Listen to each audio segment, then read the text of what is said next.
Hey, what's up, y'all? I'm your host, Andrew Lanca. Welcome to Buffs and Nerfs, presented by the Mind Refinery. This podcast will be hosted by myself and Sam Hall. Sam and I will explore the cultural significance of video games and examine their artistic merit and how it reflects the industry as a whole. So sit back and enjoy Buffs and Nerfs. And as always, a subscribe and positive rating on this or anything you've listened to would be greatly appreciated. Well, thank you very much, Past Me. Here with me, as always, co-host extraordinaire, Sam Hall. Happy holidays. Hello. Happy holidays, dude. And, How are you? Happy holidays to you, my good friend, host extraordinaire. Host. Host. There we go. I love it. This is the best Christmas ever. It's a very special podcast. For two reasons. One, we have some adult beverages going, so that's gonna be a fun experiment. Cheers to you, sir. Yes, cheers to my low-key drinking. Yeah, as I was saying, this is literally like the first time I've had alcohol, like a drop, like literally in 4 months. The last time was at my friend's birthday. We had like a park hang, and whenever that was, I think September. His birthday is early September, like September 7th or 8th or something was when we had it. So anyway, so early September was the last time I had any alcohol. So 3 months. Yeah. Anyway, so that's the first reason it's a very special episode, but we're also doing a very special, I'm not going to say deep dive, but we're going to go over the release and our initial impressions on Cyberpunk 2077. Now, this game has been hyped for how long? 7 or 8 years? I think I was reading the other day, I think the initial, like, they did a teaser video which had, like, a woman getting shot at in the streets. Oh, I remember like, that. Bullet hits her eye, but it flattens against her eye, and heads up, there's no bulletproof eyes in this game. As far as I know.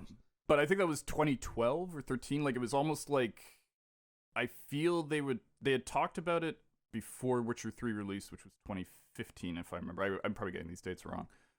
And I think the video came out a little bit after that, but they apparently, according to one article I read, have been talking about Cyberpunk 2077 since 2012. Yeah, I saw on Twitter or something like that, a list. It was just like a list of like random historic events that have happened since Cyberpunk has been announced. It's like this many presidents, like this happened, like these shows happened, like the entire the entire series of like Game of Thrones happened, like all these different milestones. Just historic and pop culture milestones that have come and gone since Cyberpunk has been announced, and I thought that kind of put it in perspective. To be fair, I'm gonna say, like, in a game development process is a long thing at times, especially for a game that's complicated that they want to make, which we shall discuss whether they did or not. So, like, I'm sure when they first announced, it was literally like they went to Mike Pondsmith and like, so it's cool, you signed the contract, okay, cool. Like, they hadn't started like typing away or programming or dropping carriage returns or whatever the hell you do when you code. I don't know. Carriage returns? Carriage return. That's when you hit enter at the end of a sentence because you're starting a new line. I thought it was like, because it used to be the typewriter carriage would move over to the start again. I thought it was like returning your like shopping cart to like the corral.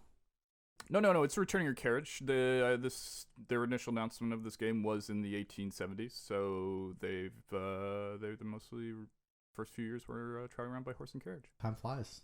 We had 2 plagues since then. Yep. But yeah, so I mean, you kind of touched on it a little bit. We talked about it extensively for the most part in our episode on Crunch. But we if it's Cyberpunk, we gotta talk about the delays. Like they delayed for, you know, like 6 months or whatever, and then like right at like they delayed it by 6 months or I don't remember the exact history, but then right at the end they added like an extra month and a half or whatever, and it was just like delay after delay. Like people from CD Projekt Red were getting death threats. It was just madness. So I mean that kind of leads into the whole kind of hype cycle of a video game. And I want to talk about that a little bit before we get really into Cyberpunk. But yeah, I mean, you just always see this cycle of like a game gets hyped, a game gets released, it's broken, and like the fan base is just frothing at the mouth for this game. It gets released, it's broken, and like this has happened with countless games. And then like you just see the vitriol and like the fan base just turn on the game and the developers like so quickly, just that 180 so quickly. And it just and then you know, maybe the game gets fixed later down the line, a la, you know, No Man's Sky or like Division 1, whatever. Or, you know, sometimes they don't. Anthem is still a question mark. So yeah, I just want to talk to like what do you think about this whole kind of like hype cycle that, I mean, we've seen it countless times now. Yeah, my take is, unfortunately, that with video games being so expensive to produce now, you need to have sales, like, people who are investing in this have to say, we're going to sell millions of copies of this, so they shove a bunch of money into the advertising train, and just, like, it's the problem is that the video game creation process is very, like, as you go along, you're like, oh, this is working, this isn't working. It changes as it goes along. So you get someone hyping a game from like 4 years ago. They start talking about, it's like, ooh, the new Elder Scrolls is coming out soon-ish. They're working on it. And they just show that yeah, like with the new Elder Scrolls, they just like show like mountains and the title. Yeah. Like, honestly, it looked like something you could put together in like MS Paint or something like that. Like, it looked good. I'm like, but okay, yeah, that's a mountain. That's not really impressing me. But I think like with the hype, it's just basically their marketing department's going crazy because they want to ensure as many pre-sales as possible to the actual date, and to get it like so that Best Buy and all these whoever else is retailing it as a physical copy says, oh, we need like 20,000 units, not like 10,000 units for this game, because that's how they make their money. Yeah, it's kind of dumb, but I mean, I understand why it's there. Mm-hmm. But if you're also talking about the fan base, I think a lot of people thought games like this, and especially this game, was going to be just, the expectations for what it was so high, which is why it crashed down afterwards. Well, that's not the reason, but I mean, we'll get into that. But yeah, the expectations were insanely high. But I just no, it's a high expectation to expect a game to function properly at release. But I want to speak on kind of the almost reaction to that as of late, or like the counter reaction to that, where you see you know, studios like Nintendo or even Apex Legends kind of comes to mind recently. Well, not recently now, but that's the last one I can kind of remember, where they're just like stealth dropping shit. Like, Nintendo's all about like doing a Nintendo Direct, and they'll be like, and the game is ready to be downloaded now. Or like Apex Legends just like out of nowhere just like drops the game. And you know what? Like I like that, because a lot of time, well, first of all, you don't have time for, you know, people to like get like there's a lack of brand fatigue. Like if you're constantly seeing videos for the new whatever game, for the new Cyberpunk, for the new Star Wars movie, for the new Marvel movie, just whatever, you get like, unless you're like a hardcore fan, you get like brand fatigue, where you're just like saturated with this brand, where you're just like, I don't give a shit anymore. Where it's like they're putting all this money to like get it on the forefront of your brain, and like it's backfiring because you're like, oh my god, I don't want to hear about Star Wars anymore. Oh my god, I don't want to hear about the new Marvel movie anymore. When there's always something new kind of coming down the pipeline, it's just kind of, as I said, you just get fatigued and you just kind of tune out almost. So that eliminates that. It eliminates people picking apart your game and pre-release stuff and being like, oh, it's going to be like this, oh, it's going to be like that. There's no hype to live up to. You're literally just dropping the game. Yeah, like with Apex Legends, I remember when that dropped, it was just like out of the blue, and like, you know, I gave it a try. It was a serviceable battle royale. We've talked about it before. Battle royale is not our thing, but it was completely serviceable. Seemed like a lot of fun. So yeah, so I really do appreciate that, like with the likes of, you know, Nintendo and as more specifically Apex Legends, kind of just dropping shit off the cuff, you know, stealth dropping shit. I'm a big fan of the stealth drop. I agree that there shouldn't be as nearly as much buildup. I am gonna say though, with Apex Legend, the developer of them, God, what's the name of the company that did it? It was EA, or well, not EA. It was fucking the guys that did Oh, I can't. It's the okay. Well, moving. Anyways, with that, I don't think there wasn't a huge people going like, "Ooh, shit! Have you heard about the new Valorant?" And when it came out, it was good. And I think that's the way it should be handled. Now, Nintendo, I think, is a slightly different thing, because Nintendo's so big that they don't have to worry about hyping up a game. But something like Cyberpunk, which was made by a relatively independent producer, like video game studio, they had to get the hype, because the hype is how you get people to invest. For sure. How you get people For sure. say, okay, you know what, I'm hearing about this game. You say it's going to be great. Here's like 50 million. Here's 20 million. Here's however the investment process. And did they works. make like 80% of their money back from pre-orders or something like that? Well, I don't know about that, but I heard like on the first day they had made their production budget had been covered. Like they'd made the entire money it cost to create the game. They made it back on the first day, and that probably does include a vast amount of pre-order sales and stuff like that. By the way, it was Respawn, and the game I was thinking of was Titanfall 1 and 2. Oh yeah. Anyway, that's interesting. They're kind of like the opposite of Cyberpunk, because Titanfall 1 and 2 are good games, but they have like not a huge fan base, and they're low hype. Meanwhile, CD Projekt Red was coming off of Witcher 3, which is pretty much considered one of the best role-playing games to come out in the last 10 years. So, interesting. Yeah. So I mean, that whole kind of the hype cycle, and that's just building expectations, and as I use the term, people were frothing at the mouth for this game. People literally thought this game was going to be a game changer, and we'll talk about whether or not that's true. But what were your expectations? You personally, Sam Hall. Mm-hmm. Well, the funny thing is I didn't really have expectations for the game. Like, I didn't really know what it was going to be, because they were very cagey about releasing gameplay footage. I think going into it, I'm like, okay, it'll be Cyberpunk. I know what that means, like, as a genre, as a setting, as a milieu.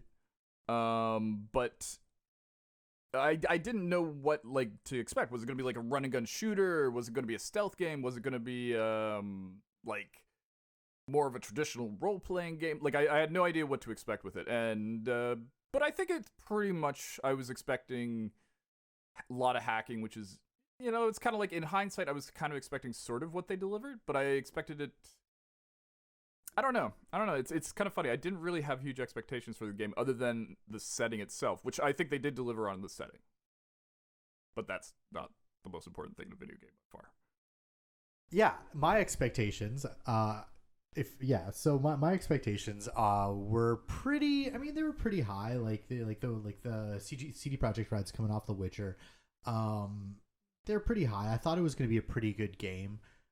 As far as my whole thing with movies or TV shows or whatever is like, if I'm on the fence about something, yeah, then I'll check out some trailers, look at some stuff, some promotional material, whatever, and see if I'm interested in the game.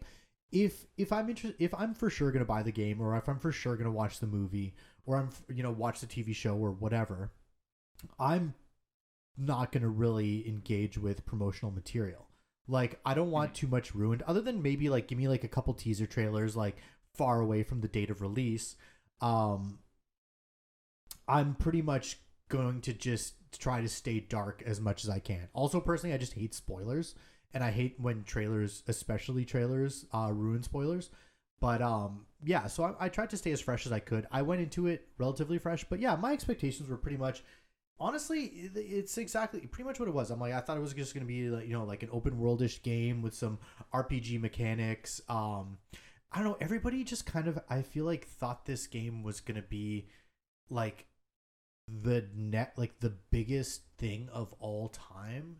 And it was just gonna be such a game changer, and of course I'm hoping for that, but I tried to keep my expectations in check.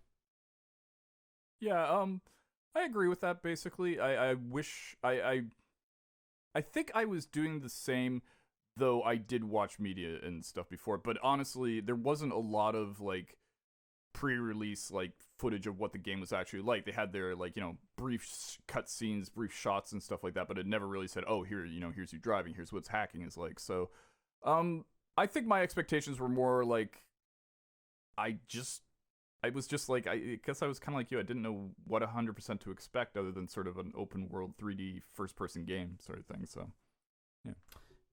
yeah, so I guess now we'll kind of move on to the actual release of the game.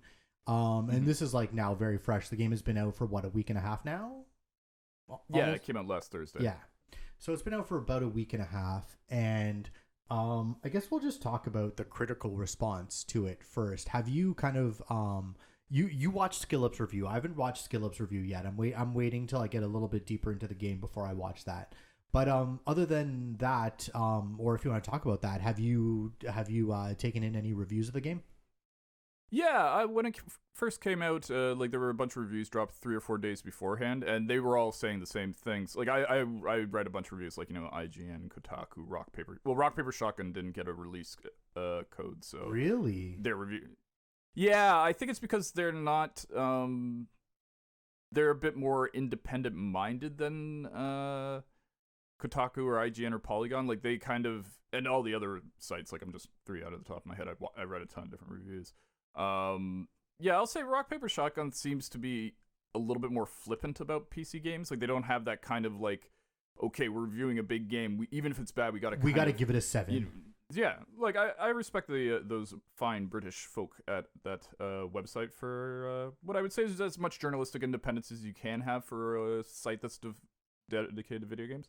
And Skillup's review, I think you could watch by now if you've played for 20 odd hours, because he doesn't really spoil anything major. Like, I don't even think he spoiled anything beyond, well, the fact that Keanu Reeves show up, which if you didn't know, you've been living under a rock. But I found the reviews were all saying the same thing. They were saying, good game but buggy. But what was interesting when I saw the reviews was the fact that it was exclusively PC. There was no console codes released early. So, I mean, I knew you were going to play it on PC, but did you have, like, did anybody who was waiting for it on console? And have you heard what they've said about it? Yeah, our buddy from work, Jay, he was getting it on PS4, and he did I think he has. I don't think he has PS4 Pro. I think he has a Slim. I can't remember, but he was like, honestly, he's like, I'm just gonna wait. He's like, it's pretty much unplayable. He's like, I'm gonna wait for a patch. I'm gonna wait until I get a PS5 something. Like I can't play this. And he's saying how it's like hurting him, where he'll like watch people playing it, or like he'll see reviews or videos of it, and he's like, fuck, like I bought this game, I want to play it. Oh, so he hasn't even tried it? Like, no, he's played it. He's played it. Oh, that's what I'm saying. And it's like borderline unplayable. Okay. And he's okay. But yeah, I mean, I have the Metacritic up right now. It has 87% currently on Metacritic. That seems high. 7.1 user score. I'm sure that closer. Yeah, I'm sure that the user, like, it's got kind of review bombed a little bit, but I feel like those are mostly console players. Now, I guess we'll go into that a little bit now. Just kind of the whole launch issues. First of all, like you touched upon a little bit, there was no review codes sent out for the console versions. The only review codes that went out to reviewers and content creators were PC versions. And on top of that, the reviewers who put out videos were not allowed to use their own footage if they wanted to put the review out prior to the release date, I believe. I believe that was the embargo day. That was true, yeah. And I forgot about that, but I remember reading that. Every article said, "Oh, we can't use if they had a video review, we just have to use this footage we were given," and that's a huge red flag for me. I remember thinking like, "Oh, that's not a good sign." Yeah, and I remember Skillup. I remember I seeing his tweet where he's like, "My review's done. I could release it now if I were to have used, promotional." It was essentially footage from the trailer that CD Projekt Red wanted you to use. So they wanted you to use that. They're like pre-approved, like authorized whatever promotional material, or you could. And then Skillup was like, I'm gonna wait until the embargo is lifted, which was, I believe, the release date. And I'm going to release my own review with 100% my own footage. Well, maybe not 100%. I'm sure he has, a couple shots from the trailer or whatever in there. But anyway, so that, as you said, that's a red flag right there. When you're protecting like your footage that much, where you you don't want it to go out because you really just want to like hide the fact that, first of all, your game is buggy on PC, and like, more to the fact, borderline unplayable on base last gen consoles. Yeah. So, yeah, I mean, that's pretty shady. I know CD Projekt Red has now come out and apologized for that and said that's not cool. We're going to work our asses off to get last gen working properly. And the thing about last gen too is like PS5 and Xbox Series X are playing last gen versions of the game. They're not even playing like the better whatever, if you want to call it, like the PC version or like the optimized version. Now those new consoles can actually run the game where it's playable, where it's serviceable, where it's like, I think you can choose between performance or fidelity, but performance, you're getting like a rock solid 60. But I've seen on the on like the base last gen like the PS4, the base PS4 and the base Xbox what the fuck is the last Xbox One. Xbox One, thank you. You're welcome. I've seen gameplay footage where it's like from like Digital Foundry and shit, where it's like dipping lower than 50, like it's like a solid less than 15 frames per second. And it's like, man, it looks rough. Like it looks like a slideshow, and just like people's like full like textures aren't loading in and whatever. So well, I saw a picture. Oh, sorry. No, go ahead. Oh, just as an interjection, I remember I looked up some more stuff this morning before the podcast, and there was a shot of like somebody's screen where it's got the HUD. It's definitely a screen. It's definitely real. And like he's looking at an NPC standing right in front of the NPC. It looks like a low poly early 90s like like a PS1 from the original Alone in the Dark game kind of thing. Like it was terrible. Yeah, they look like literal PS1. It's not even like, oh, they look like that for a second and then the texture's loaded in. It's like, no, they're permanently like that until, they leave the scene or whatever. So it's that bad. That was just a still I looked at. I didn't realize like whole videos look like that. I thought it was just like it would take a moment to load in. Oh, that's crazy. No, that's why it's like borderline unplayable. So now CD Projekt Red apologized. As I said, they put out a statement and they offered refunds, which led now to I believe it was yesterday now. The Sony? Yeah, Sony has now taken it off PSN, off the PlayStation Network. You cannot buy it, which is like unprecedented. Yeah. For like a AAA title to be pulled days after it was released, I literally cannot tell you another time that's happened on console. I was just going to say, I can't think of an example of that happening before. I'm sure it has, but even I'm not 100% sure it has. This feels almost like unique, to be honest. Yeah, like I literally cannot think of another time. It's probably happened maybe on PC or something like that, but specifically on console, like on PlayStation, I can't think of a time. I remember like Red Dead was like fucking melting people's Xboxes and it still didn't get pulled. But yeah, like that's crazy. And I know that CD Projekt Red stock was like plummeted in value after that. They lost 30% today. Holy shit. I didn't even realize it was that much. That was the last thing I read before we started doing this. It was something about like their stock fell by 30%. That's a lot. Jeez. I mean, like, yeah, don't put out a fucking completely, and like that was the reason they delayed the release, was so they could get like the console version right. And like, man, that's rough. That's fucking rough. Like I don't know. And now I've also seen people on PlayStation who get refunds and then it gets deleted off their hard drive and then they're mad about it. They're like, what? I got a refund and it gets deleted? What? What did they think was going to happen? I'm sorry. Exactly. I'm right there with the console guys. Hey, man.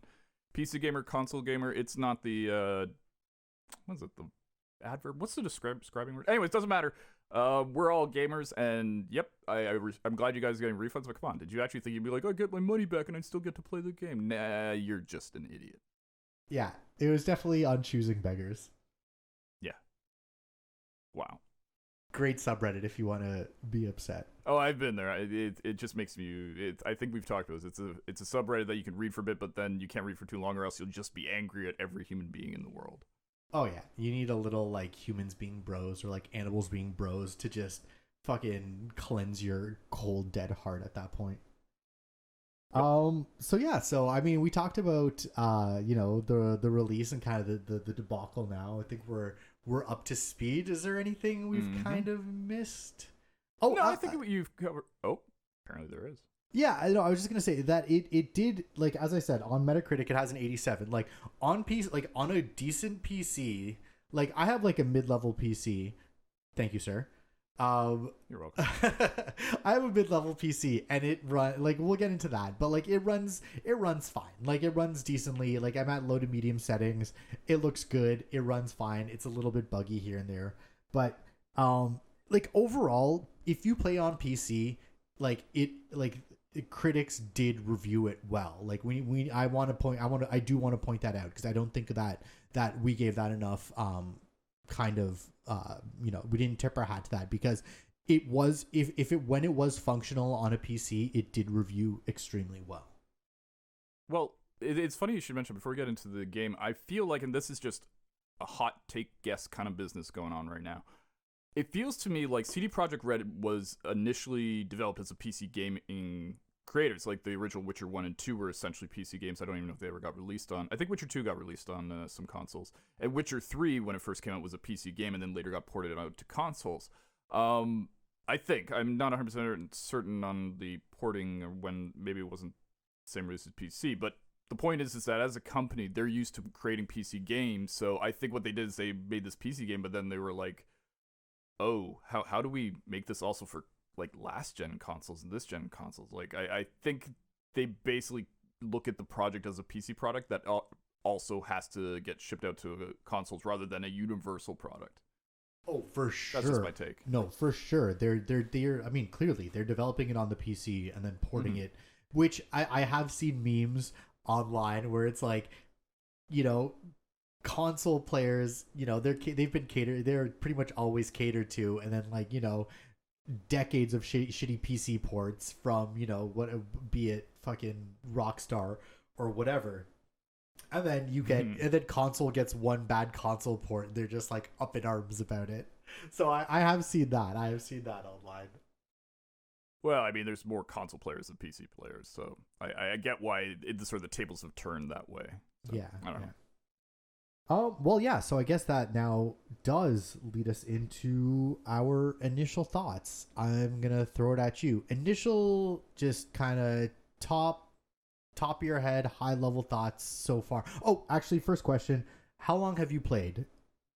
I have played and I am alt-tabbing over to my thing to make sure I've got the right number from Steam, 53.4 hours. Wow, you're like triple me. No, not triple. Well, to be fair, a lot of that was me just like I'd leave it going and then like walk off and forget about it. Like I'm notorious for just sort of stopping a game and then taking off for like 30 minutes and coming like, oh shit, this is still going. But no, I made sure I had a scheduled thing to make sure I got like really into it so I could feel like give a good review of it. And overall, my opinion is, yeah, it's a good game. All right, thanks for listening. This has been a podcast. Wait, do you have an opinion? I certainly do. My initial thoughts are not RPG enough to Vice City. I honestly, going into it, I thought it was going to be like again, like, okay, so I'll say how long I played. I've played just a little bit under 20 hours. I'm like 18 point something hours. So I'm definitely not even close to as far as you. But, and like, some of the systems are still revealing themselves to me, but I don't know. I feel like I thought it was going to be more RPG, less Vice City. And it was definitely more Vice City, less RPG than I thought it was. Well, if you don't mind me asking, what do you mean by more Vice City exactly? More open world, I guess. More just like, how can I say it? Yeah, just everything that makes Vice City, just like the free roam, I don't know, maybe it's just the vibe I was getting from it.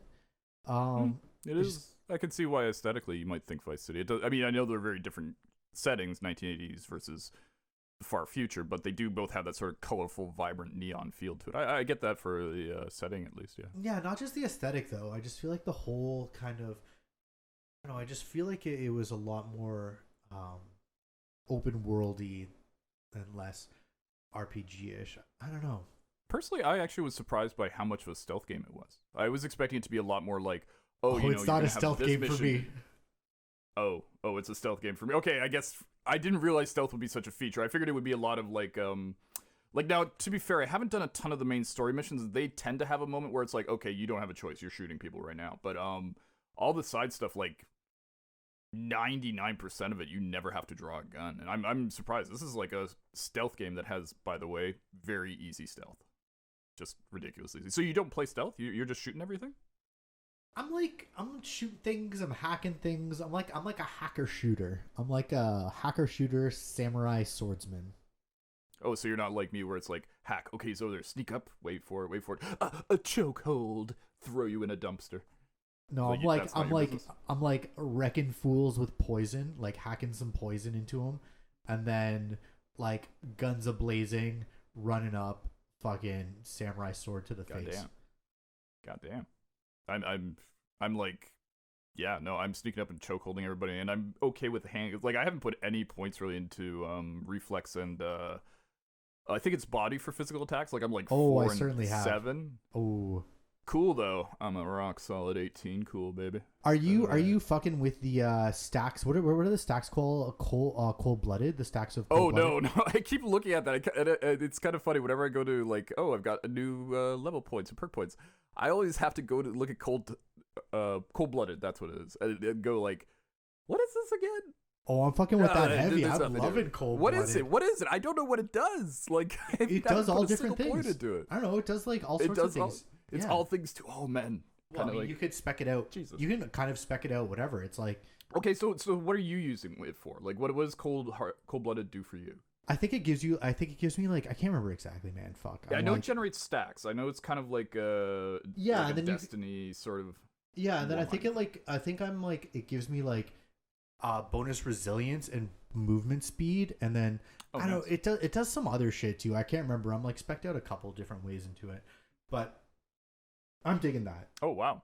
Oh well, I will say one thing about this game is then I personally was like, oh, everybody must be playing this as a stealth game, so it's obviously a stealth game. But it sounds like you're more like, oh, this is obviously a fighting game. So I will give it credit that it is a game that has a lot of options. Openness, yeah. Openness. But I will. Oh, sorry, if you don't mind me asking, what level are you? Do you remember offhand? 10-ish. 10. I think I'm 10. Okay. I can't remember exactly. I'm 25, 45, and I'll say around level 17 or 18, like, and you've been steadily leveling up. The other thing is getting perk points from that. I kind of hit a point where I'm like, okay, stealth is pretty much great. Oh, my hacking act, like, it's starting to get to a point where I went from like, ooh, I need this to like, I don't know where I'm going to spend my points now. Oh, and one tip for you and for every other person who plays Cyberpunk, we have to get this out here because this is an important thing to know. Throwing knives in stealth is stupid. It's not what you're thinking. I thought did you take that, by the way? Nope. Okay, so I thought it'd be like, ooh, cool, I get some throwing knives as a weapon option. But I was like, where the fuck are these knives? It turns out it just means you can throw the knife. You know how you keep picking up knives and like crowbars and wrenches and thing? You have to have those Tanto knives. I'm not sure how to pronounce it. And you throw one of those. So you literally have it in your melee slot. You throw it, and then you can't pick it up once it's thrown. So you have to be constantly buying. What? You can't pick it up once you throw it? That's stupid. Yeah, no. I unlocked the ability to have throwing knives, and then I was like so confused by it because I was like, oh, throwing knives, cool. But then I did some research, and I'm like, oh, I'm putting no more points into this throwing knife malarkey. It's stupid. It's remarkably dumb. That was a design choice where I was like, this is weird. What? Yeah, even in like GoldenEye, you could fucking pick up your throwing knives. Yeah. Like every game that has throwing knives, you can pick up your throwing knife if you walk over to where it landed. Exactly, and it's usually in a lot of games, it's not even. It's like a separate special ammunition. It's like, okay, you have the 3 weapons you can carry, but then there would be this 4th thing on that wheel tree you go to where you would select throwing knives, and there'd be like, it's so strange. It's like, oh, so I'm actually throwing my melee weapon, and I can't pick it up. Yeah, no, it's ridiculous. It's so for all you buff and nerfers, just don't choose throwing knives if you play Cyberpunk. I have a question for you. Okay. I think I know the answer. When you have a mod for a gun and you put it on the gun, like mods work in like Division 2, right? Where it's like you just have you just have the mod and you can just like stick it on a gun willy-nilly. It's not like you can break down. No, weapon mods are actually unique items. But what you can do is you can take it off a gun like when you put it on, you can then remove it, sort of thing. It's not you don't. Okay, so if I permanently as break far as down a that goes. gun with a mod on it, does it break down the mod too? That's a good question. I don't and think it does. I feel like it doesn't. I feel like you have to break down the mods in the inventory themselves, and they are, like I said, they are unique. Like if you break down a mod, you don't have access to it forever unless you get the crafting pattern. Which also crafting in this game is very like. I've essentially ignored it so far. Yeah. The only thing I've used it for is and not even really crafting specific. Though I'm at a point now where I have enough money that I'm like constantly breaking stuff down, because even just breaking stuff down, you get a little bit of crafting XP. I'm like, oh sure, why not? Let's see what this unlocks. And it's like I've used it once or twice for the upgrading tab, like where you just upgrade your gear. But even that's like, oh, I'm spending this resources on. I'm just gonna find a better machine gun in 10 seconds. Like Exactly, unless you find a gun that does. Like I have one gun. Like okay, it was a little side mission. Like, have you gotten any of the special like unique weapons, or more sort of Yeah, but then they get outclassed so quickly. I know you can like upgrade them or whatever with crafting. I don't know. Yeah, well, that's what I'm talking about. Like, it's sort of the only one I'm really truly about is I got this in a story mission. I picked up this cane that does like good damage and also shocks. Like, it's constantly shocking people. It has a very high chance to shock an enemy when it hits, and that one I've upgraded. But like, I don't know about you, but I haven't found a piece of like clothing or anything like that I've been like, oh, I need this. Though I will say, as a sidebar, and this is a hot take, a lot of people are saying like, why is this not a third-person game? Why is this a first-person game? You know, Witcher was a third-person game, because in Witcher, clothing didn't look so goddamn terrible. You'd be like looking for a first-person option. You'd be like, it's at one point I looked like a hipster leprechaun, because it was just like green hat, green shirt, green pants, and just it was terrible. Yeah, I hate a game that to get your max stats, like to like, you know, to maximize your stats and like maximize your armor, you have to look like a jackass. And like that's one thing I definitely dislike about this game is like I love making my character look dope, whether it's in Destiny, Division, whatever. Any game I've ever played, I want to make my character look dope. And this game, absolutely. If you want max armor, you're going to look like an idiot. And you're just going to like, it's just going to change so quickly too. Like, you're just going to look like an idiot for 2 seconds, then you're going to pick up something else and you're going to look like a different type of idiot. Yeah, and it takes so much resources to upgrade a decent clothing. Let's say you have, like, I'm starting to find legendary, like the yellow, the equivalent to, I guess, exotics and Destiny, but it's more just like stuff's yellow. It's not quite as unique. And even still, like, the cost to upgrade it is so prohibitively expensive in resources. You need to have like the stuff you get from breaking down yellows, that it's just like, I'm not gonna upgrade these pants because these white pants have the same armor, or these purple pants have 2 mod slots instead of 3, and that's just fine. So I don't know, but yeah, I'm trying to think if there was any other reason for crafting. Like, it's just, I don't know, it's just not good. I haven't used it, and you were saying you haven't. I just haven't delved into crafting at all. I don't know, I'm never really a big crafter in a game.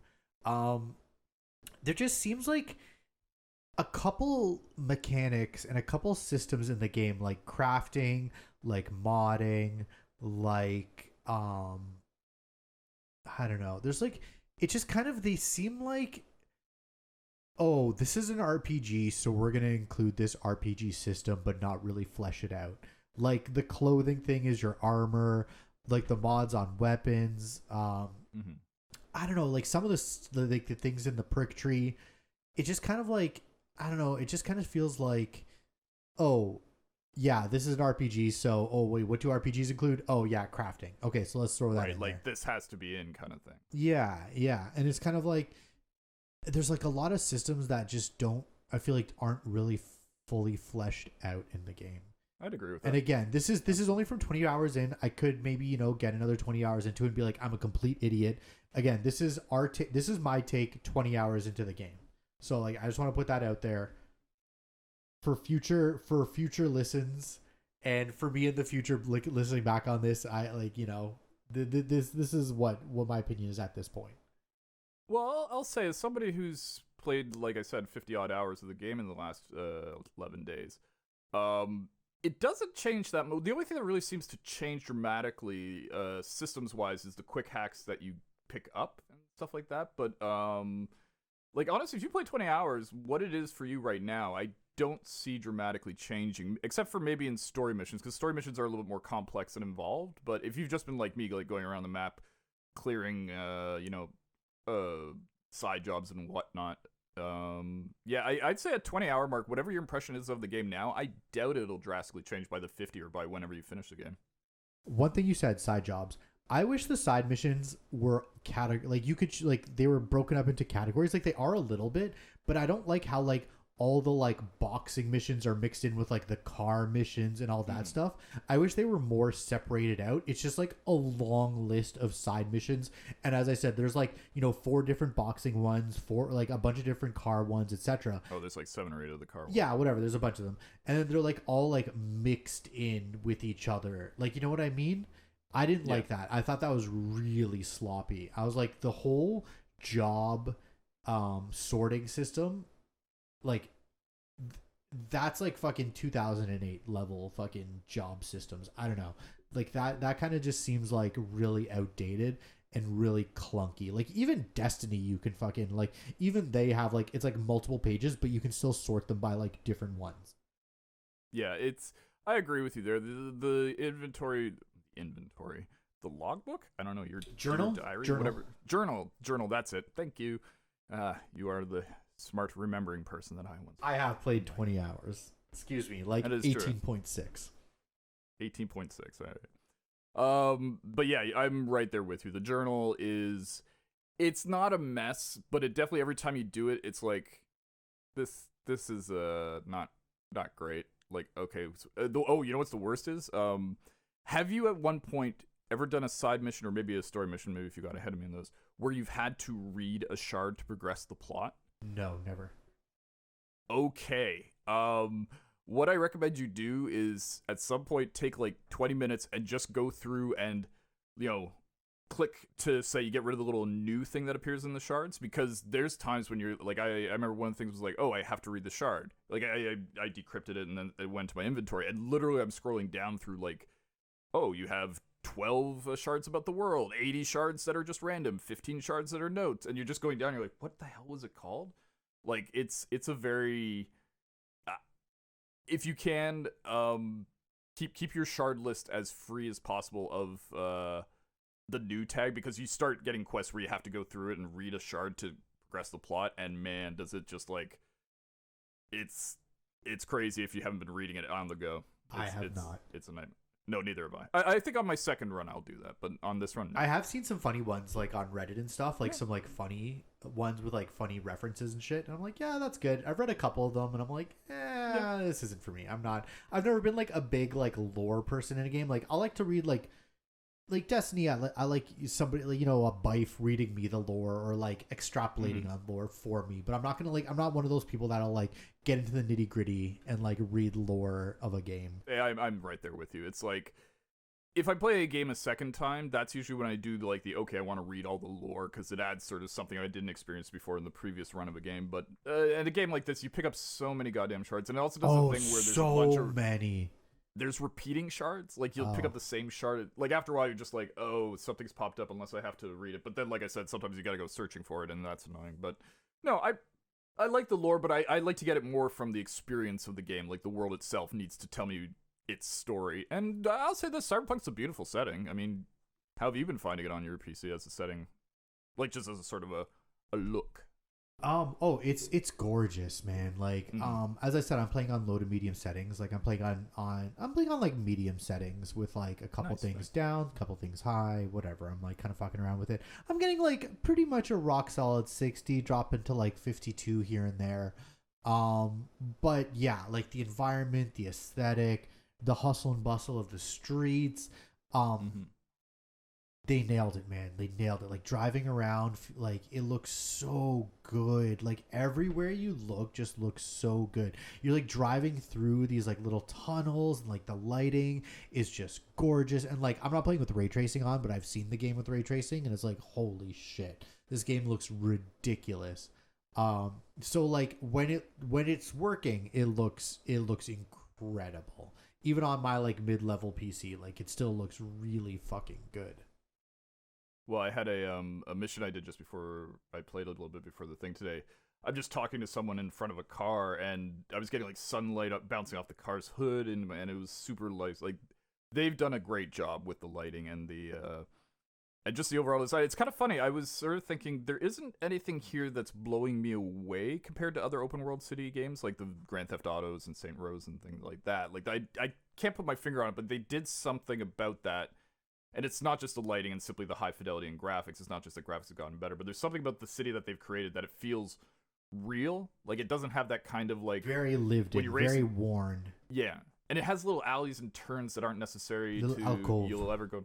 Yeah, and like in most games like Grand Theft Auto 5 and whatever, you're driving down the street, it's like, oh yeah, these are great houses, but if you get out and behind, it's like, oh, there's like a trash can in an alley and that's it, sort of thing. But it feels like they put a lot of detail into the whole game. Yeah, it feels like every alley has like a little cafe you can go into, or like a little fucking sex dungeon thing where there's a lot of those. How many sex dungeons are there, Andrew? It feels like you might have a number written down. I got a legend going, don't worry. Oh yeah. But yeah, so it's the like next Zagat's Guide to Sex Dungeons. Yeah, so it's like it's not like a lot of the Vice City game, a lot of like the Grand Theft Auto games, a lot of open world games are just like storefronts, right? It's like you're just driving down a street and it's just like fake storefronts or like fake houses or whatever, and like it's just like a facade. You know what I mean? You like Grand Theft Auto game, there's your occasional like ammunition you can go in. Ammunition, whatever the hell it's called. Yeah, I think it's like ammunition, but yeah. Yeah. So there's like little, there's like little things here and there you can go into, but I feel like this game is like almost like you can almost like go everywhere. Like everywhere is kind of like a little, like you kind of can go into every little area's got like a little pocket. You know what I mean? Every area is just like a little kind of scene, a little kind of not community, but like a little. Yeah, like a little ecosystem, and it's like it's so nothing. Like nothing's going on there, but everything feels alive in the game, and that's what they do really well. The game, the city feels very alive. Yeah, no, I agree with you. It's I think what helps it is the fact that there's also a ton of little like side jobs and little police missions and things to do. So like you're never like that far from doing something, whether it's, oh, I'm heading in this direction, I'll probably run into something, or, oh, I just came from, like, completing a side task sort of thing. So definitely that helps, but even still, even if you took out those side missions, the city looks beautiful, and I'm playing on gorgeous a higher end PC. I'm such a dick. And ray tracing looks great. Like, they've, if nothing else for the graphics, they've knocked it out of the park. Except for when I'm, like, T-posing naked on my motorbike because I just passed through a loading point. Yeah, I remember you and I had a talk about ray tracing about a month ago, and you were kind of like, ray tracing, like it's the new thing, like it's the new buzzword. You're like, I'm over it. And then I remember maybe about a week ago, you were like, okay, yeah, ray tracing, I get it. 100%. This game has turned my opinion around on ray tracing. I'd seen a few other examples. I was like, oh yeah, that looks good. Yeah, sunlight, stuff like that. So maybe just, we should probably, we've said ray tracing now a bunch of times. We should probably define what ray tracing is. Essentially, ray tracing is just like a mathematical like algorithm as to like legitimately how light interacts with objects and how reflections and like it's just a lighting engine that's more natural and more it's like actually. How would you explain that? I'm struggling here. I would say in most video games up till recently, when light hits an object, it's usually comes from a single, relatively uniform source that can move and such, but it's still just a single source. But this basically, and then it's like, oh, I've got this yellow light. It's hitting this gray wall. The wall's yellow. There we go. That's lighting. But now it's like, oh, but then that yellow light will spill off a bit, so it'll hit like the side of this, and it's like very realistic lighting physics. Yeah, is physics the term for it? I mean, guess so. Photons are part of physics. Yeah, it's very like a very like realistic lighting engine. Yeah, the thing it does best, I find, is actually not necessarily like beams of light. I mean, it does everything fine, but I'm really loving like the glow. Like it also, it's the first game I played where sunlight felt like real sunlight when I was driving through it, and yeah, like ray tracing is basically real nice lighting, and Cyberpunk is. Turned me around it on this. I want to see how other games deal with it, but this one they spent a lot of time on it and it's great. Yeah, it's definitely like I know it's like pretty much like the ray tracing like trailer.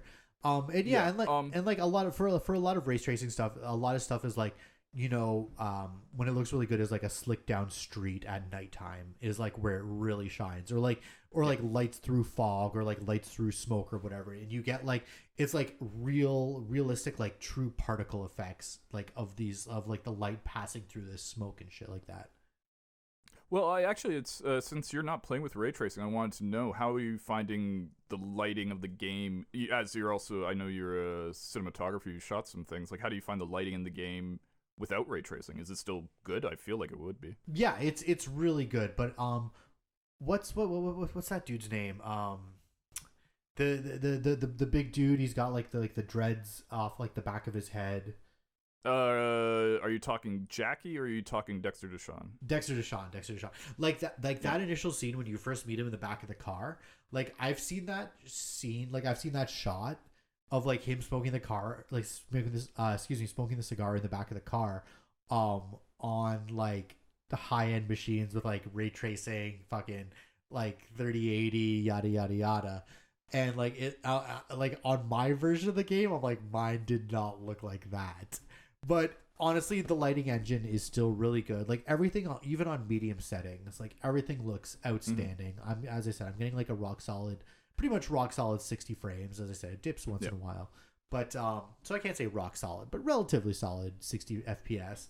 And yeah, like it's performing well. It's not, I don't know, it doesn't sound like it's putting a huge strain on my machine. Like I'm playing with headphones, but when I take the headphones off, it's not like my fucking fan is going out of control or anything like that. But yeah, like it looks fucking good, but not as good as I'm sure like you're playing it. Well, I mean, it looks great. I'm still only playing at 1440 to get 60. I can't do 4K. 4K, I'd have to turn everything off pretty much to get solid 60. But yeah, no, it looks really good. I have the ray tracing up to, I think, high, maybe ultra or something, and it's just it's a beautiful. But yeah, I'm gonna tell you right now, that whole like, ooh, once in a while my 60 drops too. Like there's times when it seems it's like there's certain parts of the city where it wasn't either optimized or the loading's just like, sorry about this, I've got to give you a huge dump because you crossed this intersection, and then you're just like, oh, okay, now we're back. The Badlands look nice because there's not a lot out there. I haven't been out there yet. Well, there's still a lot of pop-in though. Actually, do you find that there's still a fair amount of pop-in for you? I find we'll get to bugs in 1 sec. We'll get to bugs in a sec. All right. I just, one last thing I wanted to touch on. One thing I didn't like. And I know it sounds like we're harping, but like I like a game when I like things. It doesn't matter if I love it, like it, hate it, whatever. I can still have a critical eye to it. I just don't want it to sound like I'm shitting on the game, but having said that, this whole loot progression system is more akin to like a looter than it is an RPG. And I really didn't think it needed that. Like it didn't need you constantly upgrading your shit. Like one thing I like about RPGs is kind of like getting to know your weapons and kind of, getting to like, it's almost like the personality of the weapon. And this was really 100%. Yeah, and this was really just like kind of like a looter shooter where it's like every 2 seconds you're like just picking up a new gun, and like that's fine, and like you can get a feel for a bunch of different guns, but it's just like when it's just kind of like, oh, I did a fight and now I have like 9 new guns. It's like, is this a looter shooter? Like, I don't know.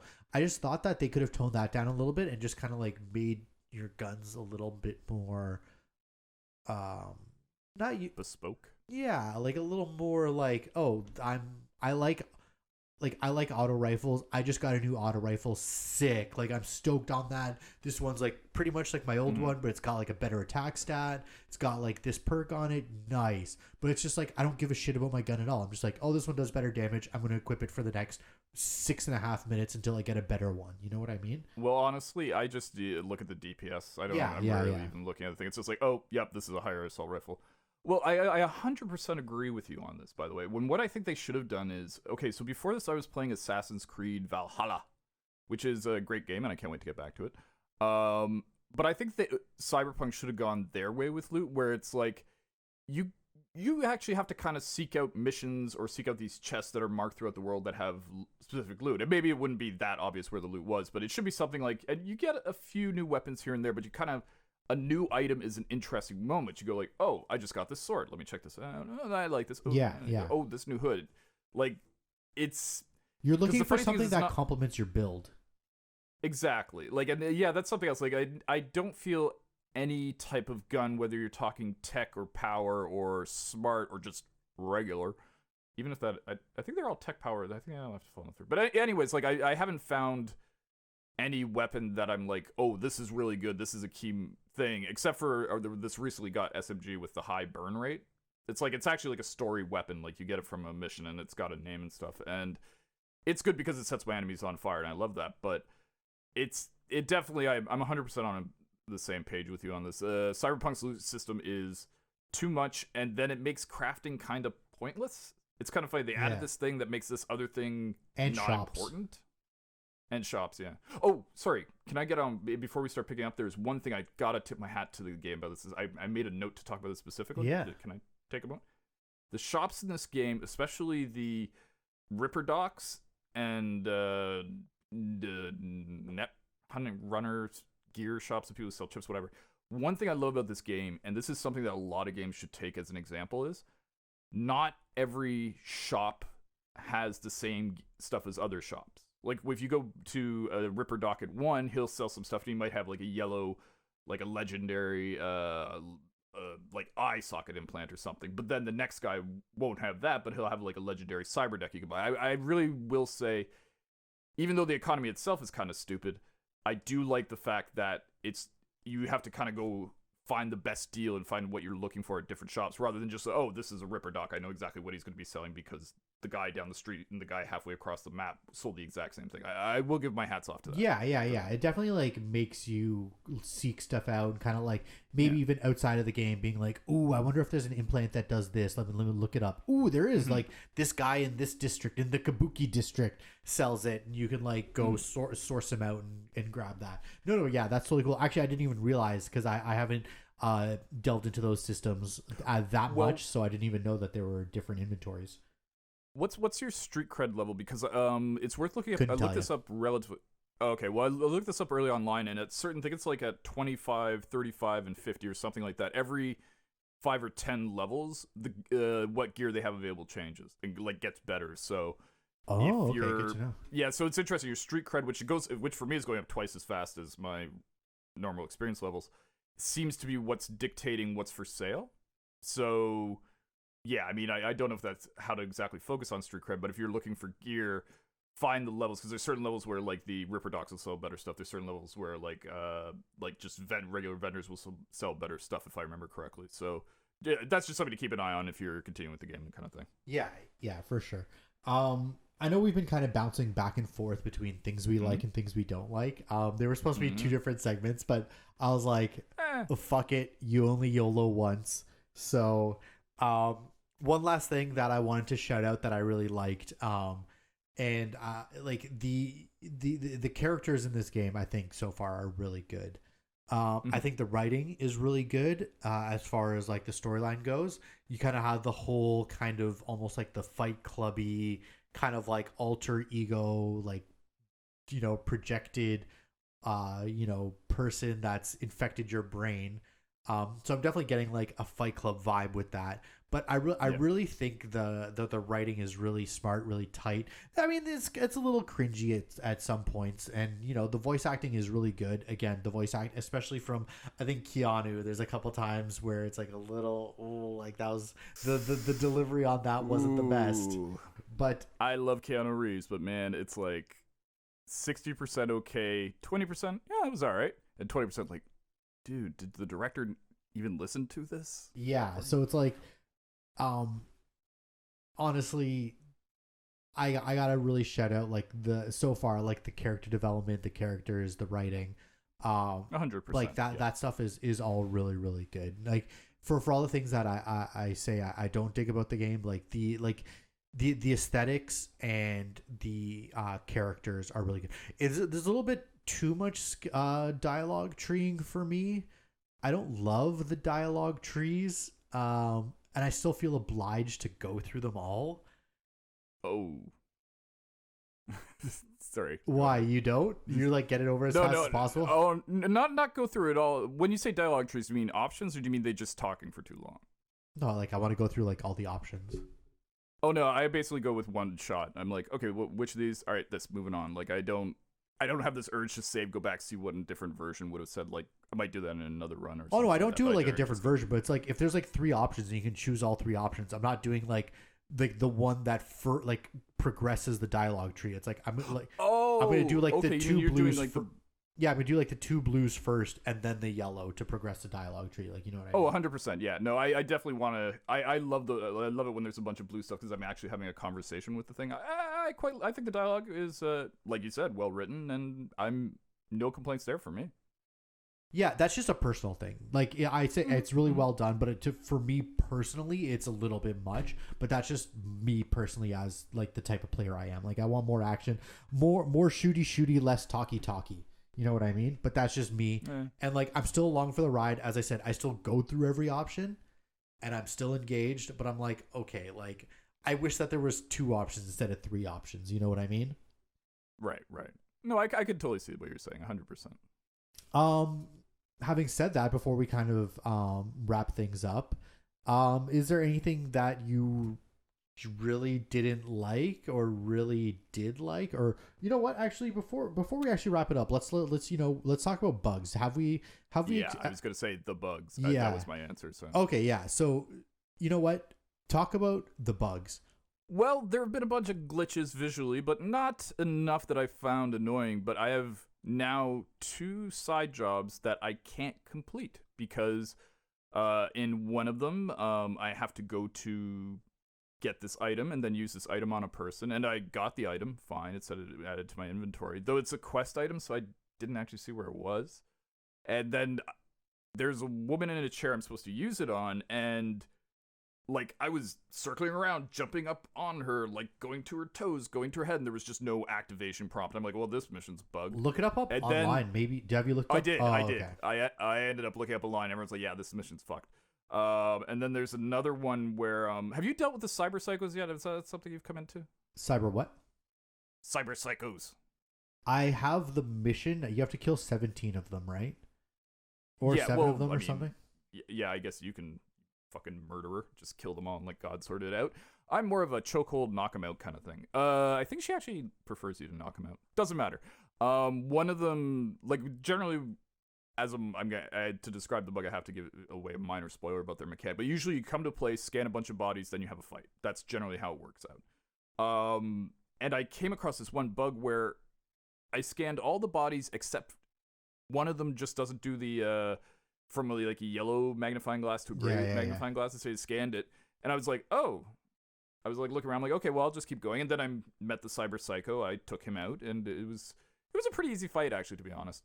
But it's not complete, and I'm just like, I know it's because I didn't scan this one thing, so I went back, reloaded to like earlier, same issue, turned off my computer, restarted my computer, thinking maybe that would be solved. No, it doesn't. So far in the side missions, I've encountered 2 bugs, and while all the other ones have worked generally smoothly, and I've found all the side missions interesting, I'll say this, like, having 2 missions that I can't complete because they're bugged is not good. Like, I would understand if it was something weird I was doing, like, I can't think what, but like if I had somehow broken the game myself and that bugged out the mission, I get that. But these are really like, I'm playing this mission how it's supposed to be played and bugged. Yeah. So mission problems are a bug for me. Other than that, it's been pretty stable, but a lot of like visual glitches, people popping in, texture pop in, happens from time to time. And like I said, the weirdest one is sometimes when I'm riding my motorbike, because I'm almost exclusively using a motorbike around the city, I'll suddenly be like naked and T-posing on it for a moment while I go through a region and then come back in to like back to sitting on my bike. How about you? How's your bug experience been with the game? You just reminded me of one thing when you said motorbike. All the vehicles handle quite poorly in the game. Would you agree with that? I agree with that. Yeah, 100%. They're so like, oh, I have to turn so hard, and then once they start turning, it's like I don't know. I'm like, no matter how I try to turn it, it's like, do I let go of the gas? Do I brake? Do I hand brake? I just can't figure out how to get these cars to maneuver. I don't know, and like especially bikes too. Well, I found I bought the motorbike that you get from the story. Like you'll end up having a car and a motorbike just by playing the intro. It's not good, but I bought this other one and it's fine, but it definitely feels like there isn't. You're either like going at top speed or you're easing off, or as soon as you tap the brake, it's either like brakes fully on or not on. Like it doesn't have that kind of like, ooh, I'm easing into a brake because I'm doing a turn, I'm trying to slow down. It's like you're either racing along, and then as soon as you like the braking system, it's either all or nothing, and I find that a little annoying because I'm always doing these like crazy, almost like handbrake turns when it's just like, dude, I'm just trying to turn left. Yeah, and also the like I liked a lot in like the Grand Theft Auto game, and just like a lot of games where you have like what do you call it, a radar. When the faster you go, it pulls out and it kind of like shows you more of the area. So if you're going fast, you can see like turns farther ahead than if you're going slow. You know what I mean? And Cyberpunk doesn't do that. So a lot of times it's like you only see a turn coming when you're like right about to pass it. And then you start turning so hard and you're like just like turning as hard as you can. And then all of a sudden you start like, it's like slow. And then all of a sudden you start turning really hard. And then you start like overcorrecting and it's like back and forth. And I'm just like, the vehicle mechanics, I don't know. I just wasn't a big fan of overall in the game. So far, I don't know. Maybe there's a learning curve to it. Maybe I'm just terrible. Maybe I'll get better. Well, I'll tell you my solution for your exact problem you're having there, and it's a wild one. I turn the minimap off. I don't have it, so I'm like, I just have a point in my horizon saying, oh, this quest you're going to is 1.6 kilometers over here, and then I just kind of drive the streets themselves. Like, oh, okay, I think this is a major highway. It'll take me there. I'll sometimes stop and look at the map, but because I found with the HUD, I was having actually the problem you were talking about when I had that minimap. First of all, I was just looking at the minimap more than the streets, and streets look beautiful, but it's also like you said, you'd be like, oh shit, this is a right. And on a motorbike, the number of times I've like gotten that hit the front of a car and then flying animation, it's terrible. The cars I've killed so many pedestrians and I feel terrible about it. Yeah, I feel your pain. All right, but segueing back to the bugs, I haven't experienced too many. The biggest bug I experience is like people in the background of a cutscene staring at me, and I'm like, are they staring at me? And they kind of like have this like scowl on their face. I'm like, is that part of the cutscene? I'm like, why are they like intently staring at me? Sorry, are these the people you're talking to, or are these like just just like random NPCs? like random NPCs in the background are staring like holes directly into my character, like directly into my face. I'm just like, is that going to be part of like, are they going to like try to murder me at the end of this cutscene, or like is this just like some weird thing where they're like their attention's on me because I'm the main character? A lot of if characters are like interacting with an object, like if it's like cards or like a glass or whatever, like the physics behind that are always janky for me. Like if they're like somebody's picking up like a shot glass or like putting like the tarot cards down or whatever, just like holding a tray or like whatever. It's just whenever people are holding or manipulating objects, it's always like mad jank. If I'm walking with an NPC, sometimes they'll kind of like teleport forwards and backwards as I'm like walking with them. Honestly, other than those like kind of couple things, like I haven't experienced too many bugs. It's been pretty okay, other than like kind of like at times it's a bit rough around the edges, some like pop in, some janky ass textures and shit like that. Other than that kind of stuff, like I don't know, man, like it's been pretty okay for me. Like I can't really complain, especially for like a new game. Like having set, we should expect a game to be functional, but realistically, a lot of times, newly released games have their host of bugs. It's been pretty good. I gotta say. Yeah. Oh, can I mention one last bug and then we'll get right? 'Cause this was hilarious. So I just did this mission where you drive with somebody in a car and you're in the passenger seat and she's in the driver's seat, and we go to a place, you get out, you fight a bunch of people. And so fought a bunch of people, got killed. I'm like, oh, I'll just reload the checkpoint. And the checkpoint brought me in. But what it did was, so it's a first-person perspective inside the car, but instead of sitting in the passenger seat, I was sitting in the driver's seat where the NPC was. And she has hair in front of her face. Like she's got a hairstyle that has hair. So it was weird. It was like looking at, I didn't see her head, but I just had her hair kind of like in front of my vision as she's driving along. It was the strangest damn thing. This game has a lot of bugs, I think is what we could say, and glitches. No, I was saying the opposite. I was saying that it's been pretty good. It definitely feels okay. Maybe not a lot of bugs, but I would say, and glitches, but I would say when it has them, they're very noticeable. Texture pop-in, actually, I almost don't consider a bug. That's just like, hey, you know what? Your computer has to do processing. You might have some setting too high if you're getting a lot of texture pop-in. Yeah.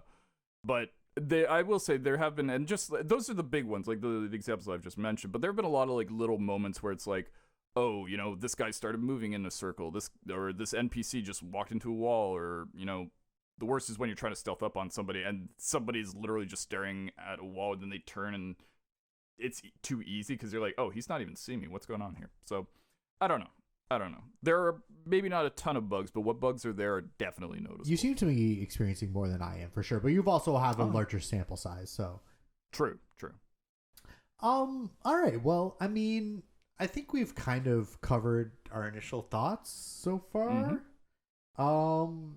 I'm just going to throw it out there fully. Are you enjoying this game so far? Yes or no? Yes. Yes with a but, or no with a what did you say? Oh, okay. It's a yes with a but, or no with an if. Yeah.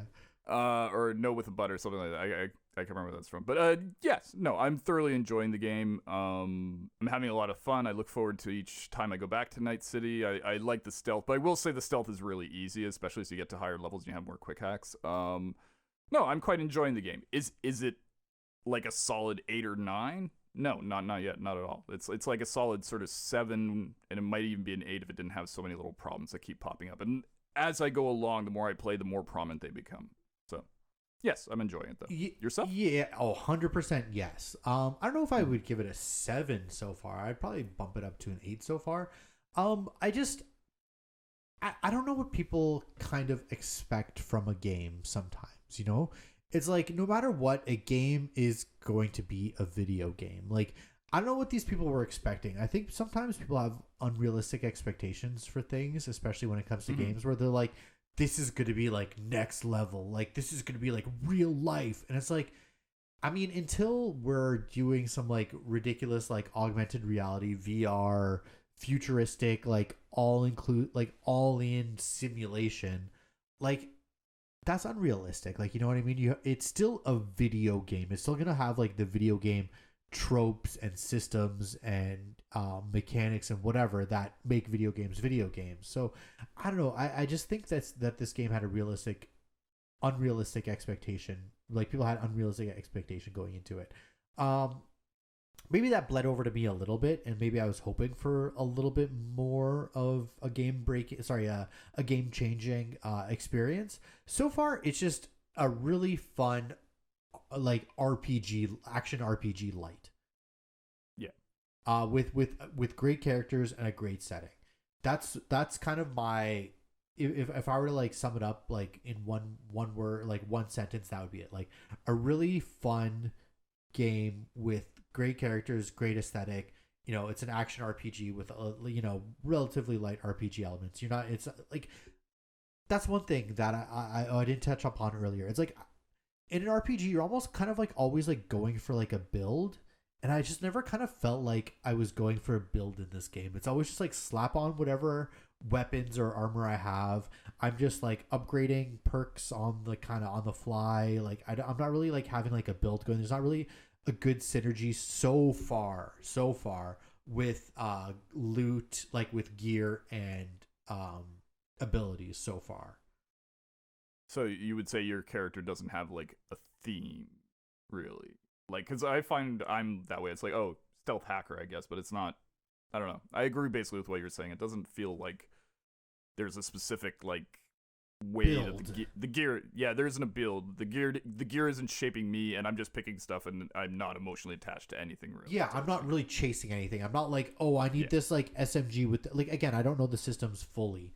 But I'm not like, oh, I need this like SMG that's gonna really complement like this perk, and like, oh, like this like on this skill tree, like, oh, with this armor, like I have this armor mod, and like, I don't know. I'm sure you can eventually, but as it seems right now, again, I'm only 20 hours in, so I'm still kind of like Mhm. really on that like grind of like leveling up, slapping on whatever I have necessary. But I don't know, I would have liked to have focused a little bit more on the build and like a little bit more deeper into the RPG elements. Like maybe like, I mean, for a game that's an RPG light, I mean, for an RPG, it's like Division's loot and RPG systems are much deeper, in my opinion, Oh, yeah. than this game, which I feel like this game kind of advertised itself more as like an RPG, and I feel like it's like an action RPG light for sure. Yeah, I'd agree with that. Again, maybe my opinion will change deeper into the game.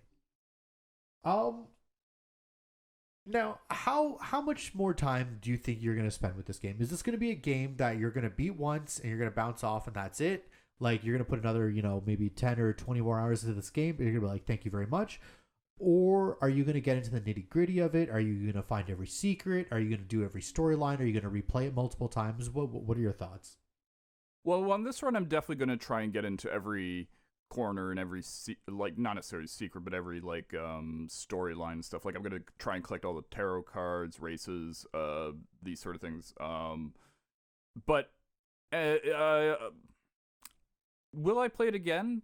Probably not for a couple years or something like that. I'll wait till it's less buggy, just when they have all that sort of stuff fixed. But also, I know they're planning DLC for it. I think once the next time single player DLC drops, I'd pick it up again. And even then, it'll depend on how this experience goes. So I'd say right now, I probably am going to play for another like 30 or 40 hours. At some point, I'll just want to finish the storyline. And it won't be as intense as this last week. I'll be playing other games and stuff. But I'll play it again, but it needs to have a lot more stuff inside of it. Like, it needs more DLC, and it needs to be more polished the next time I do. Yeah, Yourself? yeah. It definitely needs more polish. I'm at the point now where I'm invested in the game. It's got its hooks in me. I don't know if I necessarily need to go out and do every single side mission and find every little secret and get into like every little nitty gritty and find out every little thing. Again, that could change. I'm definitely going to beat the game. I'm definitely going to do the majority of the side missions. I'm going to play the majority of the content. And yeah, I would say by the end of my playthrough, I would know if I would ever want to play it again. Maybe I get to the end of it, I'm like, cool, that was fun. I don't want to touch this game ever again. Or I'll be like, hey, that was a ton of fun. I want to play it again right away. Or maybe I'll be like, hey, that was a ton of fun. I'm going to put it down for a year. We'll see. But as of right now, I can see myself 100% going through the game and playing, the majority of the content. So would you say you recommend it? I mean, I've said yes. What do you feel like you would recommend it to as it is right now, and any caveats about platform? Yeah, I was just about to say, yeah. If you can play it on a PC, then I would say without reservation, pick this game up. It's worth it. Again, if you like, a sprawling, absolutely sprawling open world, like we said, it's very lived in. It's got all these niches. If you like that, if you like a big open world, you like, a good storyline, you like good characters, you like a good little kind of like RPG, like, you're upgrading your guy throughout, absolutely pick it up. If you're on console, I would give it a wait. Wait until the new year when they've got a couple patches out for console.